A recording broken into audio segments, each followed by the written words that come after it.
Hello everyone, it's me, Ebony from Sunutena. And today what I'm gonna do is I'm gonna actually test some hydrolats or hydrosols, you might know them as hydrosols, that I made last year. And typically hydrosols have a shelf life of about 1 year. These are not preserved though. So actually these hydrosols, they were all safe to be consumed like internally because they did not have any sort of preservatives. So it's been a year. So the oldest hydrosol I have is this rosemary hydrosol that I made. I made it in April of last year. Oh yeah, it was April 25th. Okay, I was wondering. I was like, wait, I know I didn't make that this year.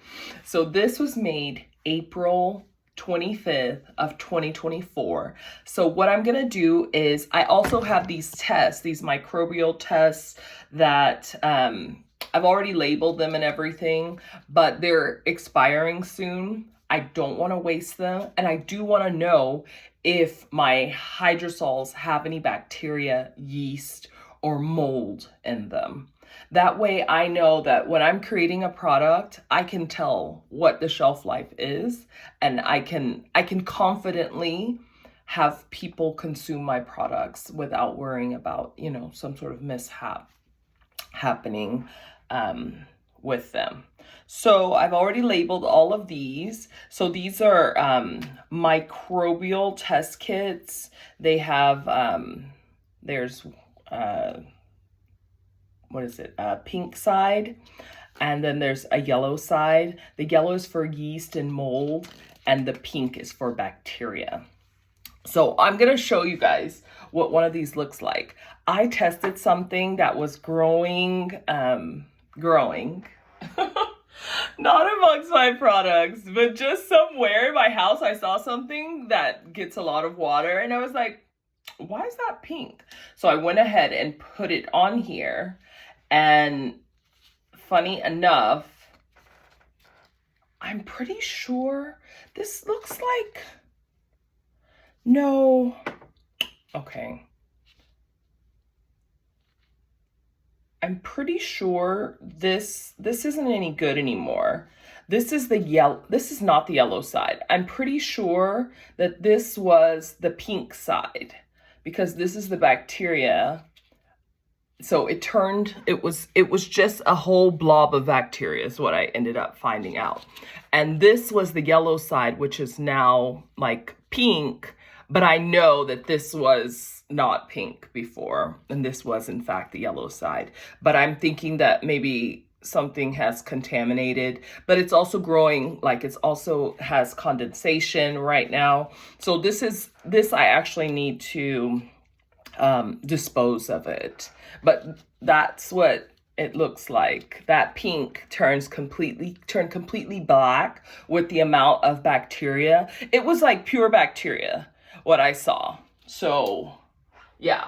So anyways, let's go ahead and get started. Sorry, my nose is itching so bad. And I'm testing a lemon verbena hydrosol that I made. It has like a little reddish bit on the bottom, but I'm pretty sure that is from a tiny bit of plant material. But I have this lavender, which, I mean, the scent is amazing. I love it so much. I have this rosemary that I use for hair growth. And a lot of my shampoos and hair growth serums, I do use that rosemary. This is turmeric, which has so many antioxidant properties and anti-inflammatory properties. So I do use that with a lot of like skincare, as well as like anything related to the scalp as well.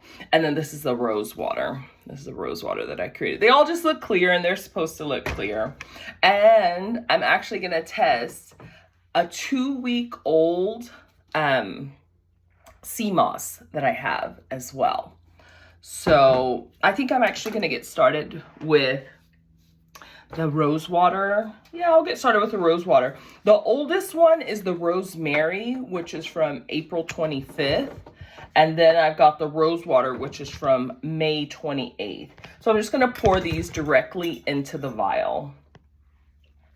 And so what happens a lot of times, it's harder to find hydrosols that are not preserved, which are the kind that you would be able to ingest, because contamination can happen quite easily. But a lot of times the contamination happens in the transfer, like when you're buying it from somebody who bought it from somebody else. So one moment. I'm gonna just pour a bit of that. Okay. So let me make sure the labels all match so I can know for sure. Okay, that says rose. This says rose water, so that's perfect. So this needs 15 seconds of contact. So I'm gonna like give it that shake after I've poured them all.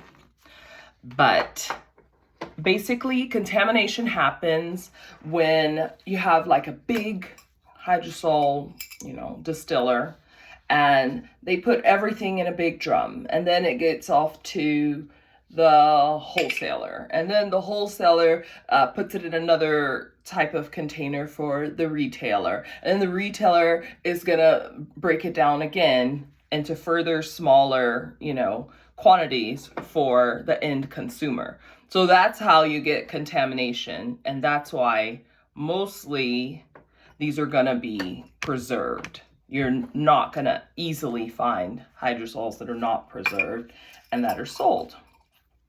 So these are not preserved at all, but I do still need to make sure that they're all safe still for clients.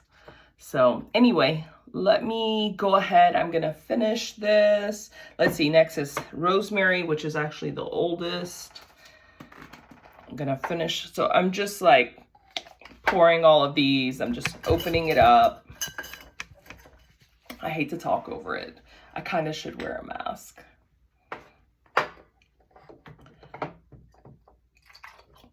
And all of these still smell amazing.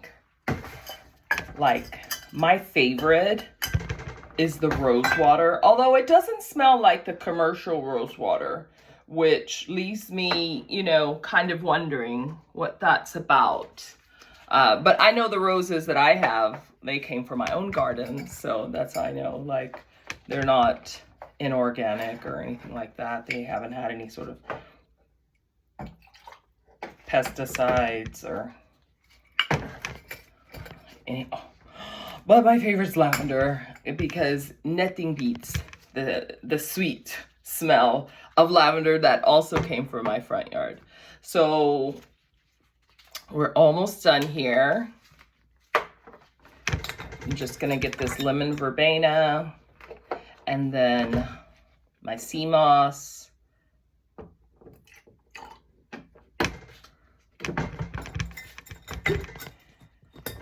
And these are so precious, but I know we were like, she's so reckless. She's just like pouring gobs. Well, it's different when you make it yourself, If you make it yourself, if you buy them, they're too expensive, especially these ones, which are all organic. All right, I'm on to my last one, which is the sea moss. So the sea moss, I do have to be careful because the sea moss is,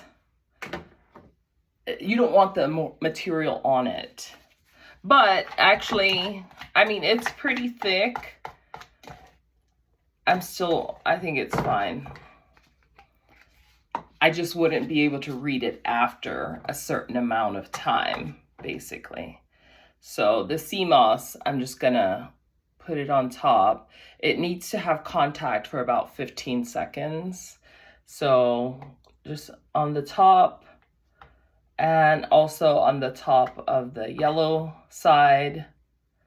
I'm actually making some new fresh sea moss today because today is day 1 of my extended water fast challenge. So I'm really excited to share with you guys everything that I'm going to be using for that fast. Okay, that's definitely been 15 seconds. So I think the sea moss, the paddle's pretty clean, just has some small particles on it, but it'll still tell us. So this is a 2-week-old sea moss. And this will also give you an idea when you're buying sea moss that's already prepared. You might either it needs to have a preservative, or you might want to test it for microbial activity.